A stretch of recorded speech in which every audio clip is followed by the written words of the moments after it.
فاریہ اور خاور مل کر آئرہ کے خلاف سازش کرتے ہیں تاکہ کامیار اسے طلاق دے دے۔ خاور آئرہ کے گھر جا کر اس کے ساتھ بدتمیزی کرتا ہے۔ کامیار کا رد عمل۔ جب کامیار گھر پہنچتا ہے اور خاور کو آئرہ کے ساتھ بدتمیزی کرتے دیکھتا ہے تو وہ آئرہ پر شک کرنے کے بجائے خاور کی خوب پٹائی کرتا ہے، یہاں تک کہ وہ بے ہوش ہو جاتا ہے۔ آئرہ پر بھروسہ۔ آئرہ ڈر کے مارے رونے لگتی ہے اور اپنی صفائی پیش کرنے کی کوشش کرتی ہے، لیکن کامیار اسے روک دیتا ہے اور کہتا ہے کہ تمہیں کچھ کہنے کی ضرورت نہیں، میں تم پر پورا بھروسہ کرتا ہوں۔ فاریہ کو دھمکی۔ اگلی صبح کامیار سیدھا فاریہ کے گھر جاتا ہے اور اسے امریکہ کی ٹکٹ تھما کر وارننگ دیتا ہے کہ اگر وہ پاکستان سے نہ گئی تو وہ اسے زندہ نہیں چھوڑے گا۔ دادو کی طبیعت اور ہسپتال کا منظر۔ آئرہ کی دادو کی طبیعت اچانک خراب ہو جاتی ہے اور انہیں ہسپتال لے جایا جاتا ہے۔ جب کامیار وہاں پہنچتا ہے تو آئرہ اسے تسلی دینے کی کوشش کرتی ہے۔ کامیار کا تلخ رویہ۔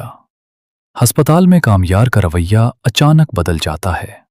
وہ آئرہ کو خود سے دور رہنے کا کہتا ہے اور کہتا ہے کہ وہ اس کے ساتھ مزید گزارا نہیں کر سکتا، جس سے آئرہ کا دل بری طرح ٹوٹ جاتا ہے۔ فاریہ اور خاور مل کر آئرہ کے خلاف سازش کرتے ہیں تاکہ کامیار اسے طلاق دے دے۔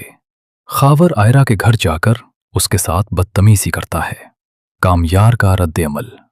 جب کامیار گھر پہنچتا ہے اور خاور کو آئرہ کے ساتھ بدتمیزی کرتے دیکھتا ہے تو وہ آئرہ پر شک کرنے کے بجائے خاور کی خوب پٹائی کرتا ہے، یہاں تک کہ وہ بے ہوش ہو جاتا ہے۔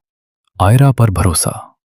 آئرہ ڈر کے مارے رونے لگتی ہے اور اپنی صفائی پیش کرنے کی کوشش کرتی ہے، لیکن کامیار اسے روک دیتا ہے اور کہتا ہے کہ تمہیں کچھ کہنے کی ضرورت نہیں، میں تم پر پورا بھروسہ کرتا ہوں۔ فاریہ کو دھمکی۔ اگلی صبح کامیار سیدھا فاریہ کے گھر جاتا ہے اور اسے امریکہ کی ٹکٹ تھما کر وارننگ دیتا ہے کہ اگر وہ پاکستان سے نہ گئی تو وہ اسے زندہ نہیں چھوڑے گا۔ دادو کی طبیعت اور ہسپتال کا منظر۔ آئرہ کی دادو کی طبیعت اچانک خراب ہو جاتی ہے اور انہیں ہسپتال لے جایا جاتا ہے۔ جب کامیار وہاں پہنچتا ہے تو آئرہ اسے تسلی دینے کی کوشش کرتی ہے۔ کامیار کا تلخ رویہ۔ ہسپتال میں کامیار کا رویہ اچانک بدل جاتا ہے۔ وہ آئرہ کو خود سے دور رہنے کا کہتا ہے اور کہتا ہے کہ وہ اس کے ساتھ مزید گزارا نہیں کر سکتا، جس سے آئرہ کا دل بری طرح ٹوٹ جاتا ہے۔